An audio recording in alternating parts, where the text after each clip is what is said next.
Hello my dear student, welcome back to my YouTube channel maths with रे।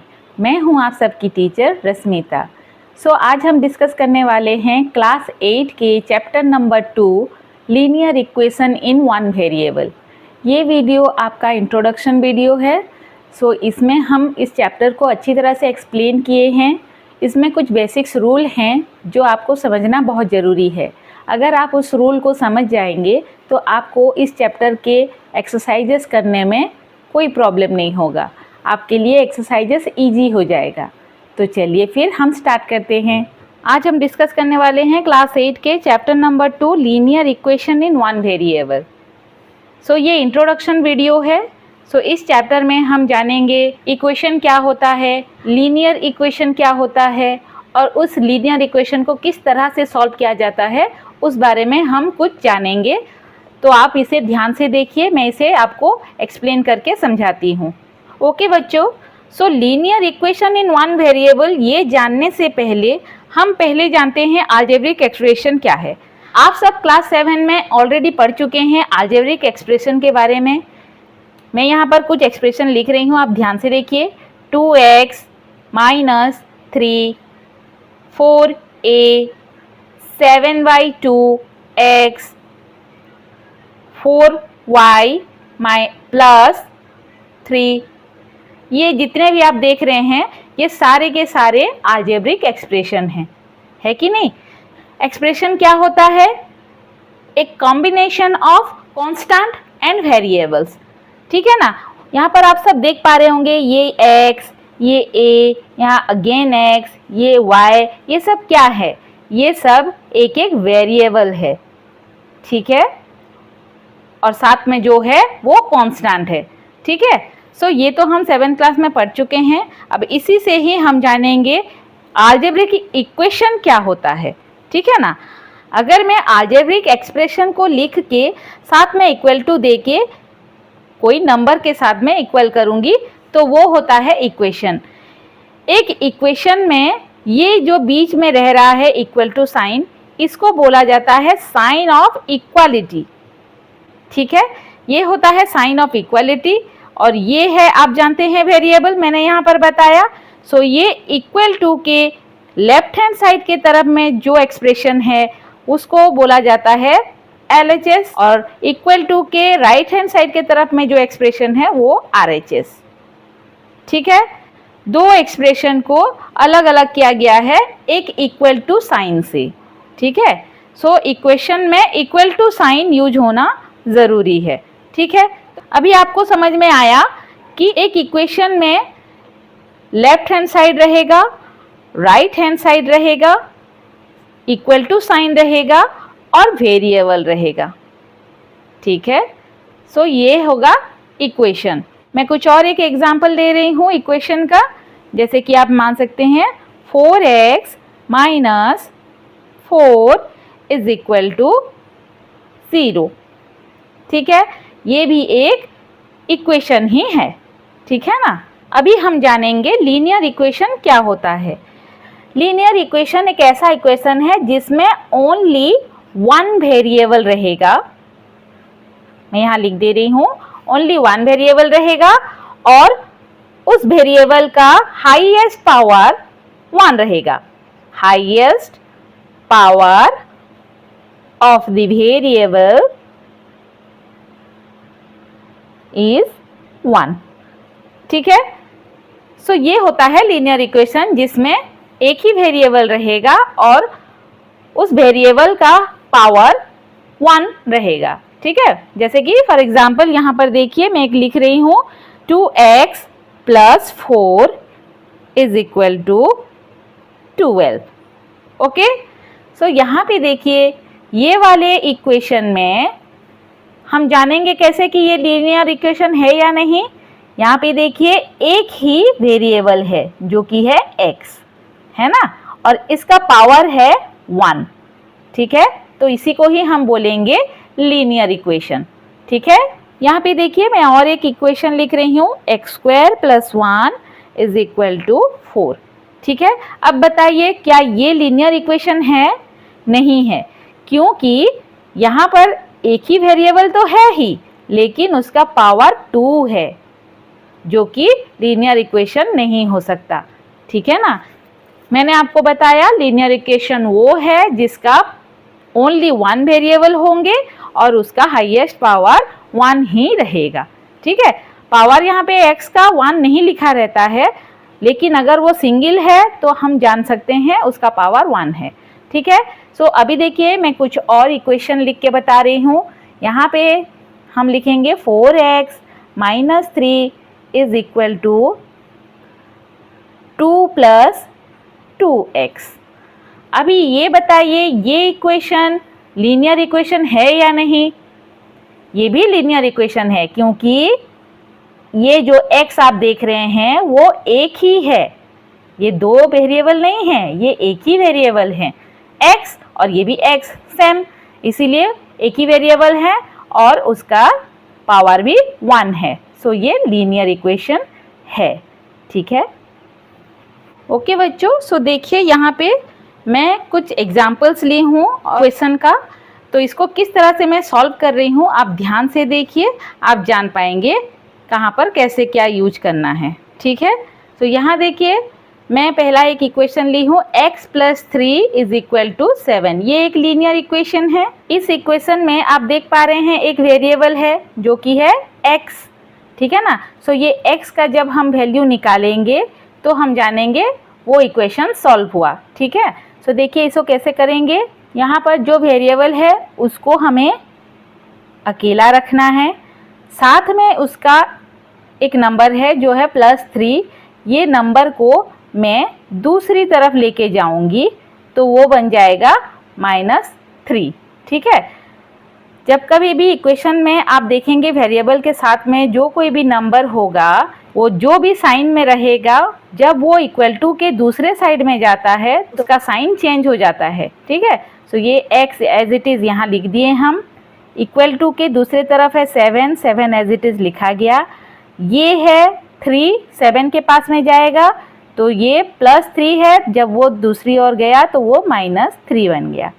ठीक है, तो अभी आप देख पा रहे हैं लेफ्ट हैंड साइड की तरफ में है x और राइट हैंड साइड की तरफ में बन गया 7 - 3। ठीक है, अभी हम x का वैल्यू निकाल देंगे, 7 से 3 माइनस हो गया, आंसर आया 4। ठीक है ना, तो ये हो गया उसका आंसर x का वैल्यू। ठीक है, इसी तरह से ही हमें सॉल्व करना है। सो हम यहाँ से क्या जान पाए कि अगर वेरिएबल के साथ में कोई भी नंबर प्लस होके है, जब वो राइट हैंड साइड के तरफ में, दैट मीन्स दूसरे तरफ में जाएगा इक्वल टू के, तो वो उसका साइन चेंज हो जाएगा।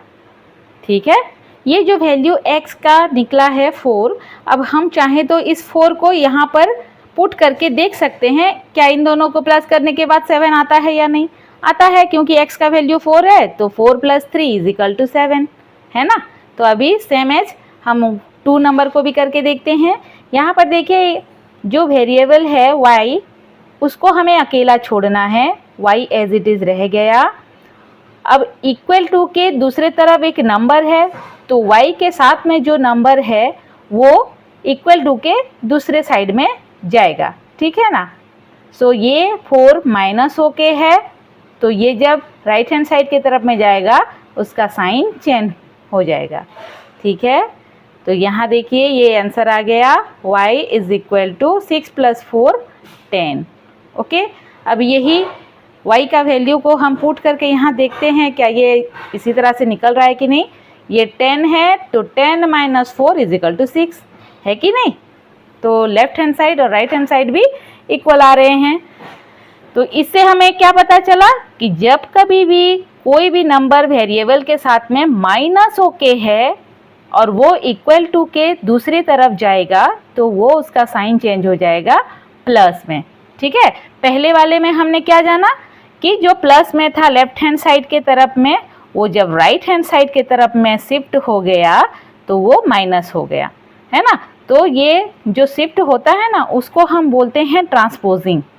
ओके, सो इसी तरह इस नंबर में हमने क्या जाना कि जो नंबर वेरिएबल के साथ में था वो लेफ्ट हैंड साइड के तरफ में माइनस होके था, जब वो ट्रांसपोज हुआ राइट हैंड साइड के तरफ में वो प्लस बन गया, है ना।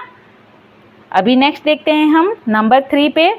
यहाँ पे देखिए क्वेश्चन है 2x is equal to 10, that means ये x वेरिएबल है, वेरिएबल के साथ में जो 2 है वो क्या होके है, मल्टीप्लाई होके है ना। तो ये जब हम वेरिएबल निकालेंगे तो वेरिएबल को अकेला छोड़ेंगे। अब ये 2 जो उसके साथ में मल्टीप्लाई होके है, ये 2 ट्रांसफ़र हो जाएगा राइट हैंड साइड के तरफ में। राइट हैंड साइड के तरफ में है 10, तो ये मल्टीप्लाई होके था x के साथ में, जब वो ट्रांसपोज हुआ तो वो हो गया डिवाइड। ठीक है, 10 डिवाइडेड बाई 2। अब यहाँ पर हम कट करके जान पाएंगे 2 1 जा 2, 2 5 जा 10। सो x का वैल्यू हमें मिल गया 5, है ना।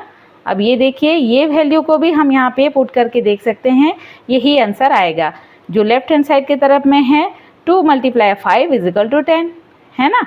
सो यहाँ से हमें क्या पता चला कि लेफ्ट हैंड साइड की तरफ में जो वेरिएबल के साथ नंबर था वो मल्टीप्लाई होके था, जब वो राइट हैंड साइड के तरफ में ट्रांसपोज होता है तो वो डिवाइड बन जाता है। ठीक है ना। अभी देखिए नंबर 4 के हिसाब से हम जानेंगे a/3 इज इक्वल टू 15। ये जो a है यहाँ पर ये वेरिएबल है ना। सो ये a को हम अकेला छोड़ेंगे। अब देखिए a के साथ में 3 डिवाइड होके है, तो वो जब लेफ्ट हैंड साइड में वो डिवाइड होके है, जब वो ट्रांसपोज होगा राइट हैंड साइड के तरफ में तो वो क्या होगा, मल्टीप्लाई हो जाएगा। ठीक है, यहाँ 15 एज इट इज़ जैसा है हम लिखेंगे, और ये 3 ट्रांसपोज हुआ राइट हैंड साइड की तरफ में, मल्टीप्लाई 3। ओके ना। सो a का वैल्यू हमें मिल गया, a is equal to 15 × 3 45। Okay, यहाँ पर भी ये a का वैल्यू को हम पुट करके देख सकते हैं 45/3। इसको जब हम डिवाइड करेंगे तो 15 ही इसका आंसर आएगा। ठीक है।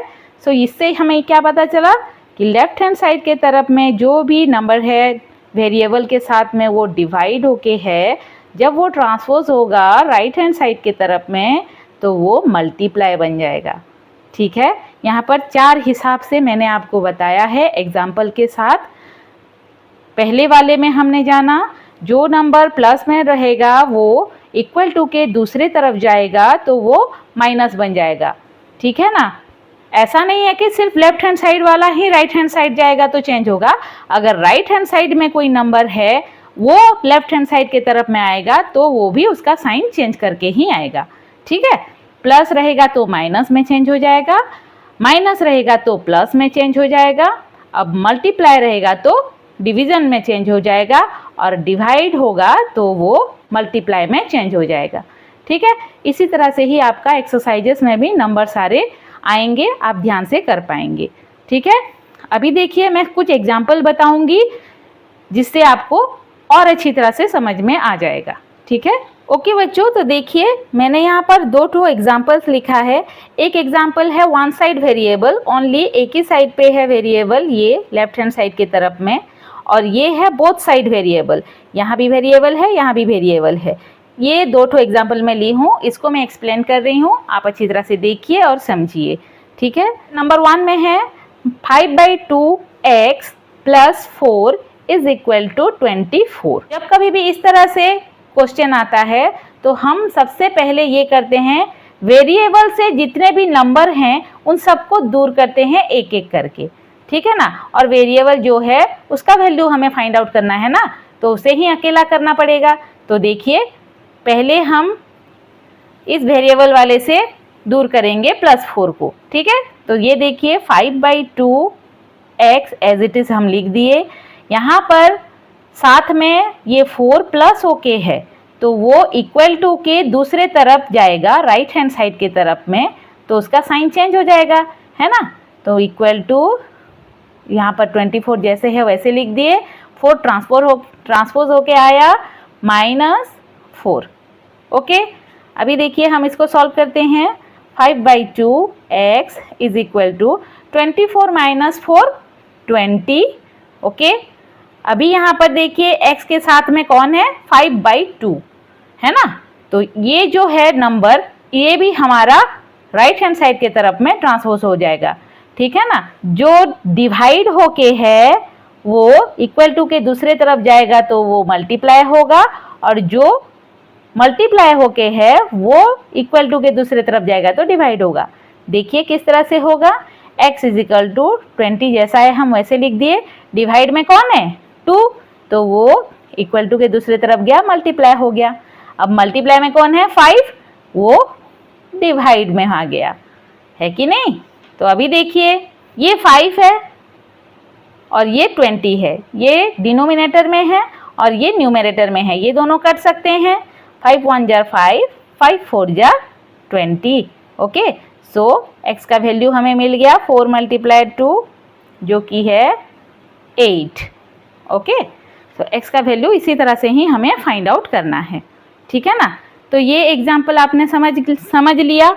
अभी हम दूसरे एग्जाम्पल पे जाते हैं। यहाँ पे देखिए दोनों तरफ ही वेरिएबल है। 5x + 5 = 9 + 3x। Left hand side के तरफ में भी वेरिएबल है और राइट हैंड साइड के तरफ में भी वेरिएबल है। सो ऐसे केस में हम क्या करेंगे, वेरिएबल दोनों को एक साइड लेके आएंगे और ये नंबर जो हैं उनको एक साइड में लिखेंगे, ठीक है। तो यहाँ देखिए 5x जैसा है वैसे ही रहेगा। तो अगर हम यहाँ पे 5x लिख रहे हैं दैट मीन्स 3x को हम 5x के पास लेके आएंगे, ठीक है ना। सो ये 3x राइट हैंड साइड के तरफ में प्लस साइन के साथ है, तो ये जब यहाँ पर ट्रांसपोज होके आएगा तो ये -3x बन जाएगा। ओके, अब इक्वल टू के दूसरे तरफ 9 है एज इट इज। अब ये 5 9 के तरफ जाएगा, that means right hand side के तरफ में जाएगा। यहाँ पर ये प्लस में है और यहाँ पे आया तो वो माइनस में आ गया, ठीक है। अभी देखिए 5x - 3x 2x is equal to 9 - 5 4। Okay, अभी यहाँ पे ध्यान से देखिए x का वैल्यू हमें फाइंड आउट करना है, तो x को अकेला छोड़ना पड़ेगा। x के साथ में जो 2 मल्टीप्लाई होके है वो इक्वल टू के दूसरे साइड में आएगा तो वो डिवाइड बन जाएगा, है ना। तो x is equal to 4 divided by 2। Okay, अभी हम यहाँ पे कट करेंगे, 2 1 ज़ा 2, 2 2 ज़ा 4। सो x का वैल्यू हमें मिल गया इज इक्वल टू 2, ठीक है। ऐसे ही आपको एक्सरसाइज 2.1 में भी मिलेगा इसी टाइप के क्वेश्चन, तो आप उसे इजीली सॉल्व कर पाएंगे। आई होप आप सबको ये सब समझ में आ गया होगा। नेक्स्ट मिलते हैं हम एक्सरसाइज 2.1 पे, तब तक के लिए बाय बाय।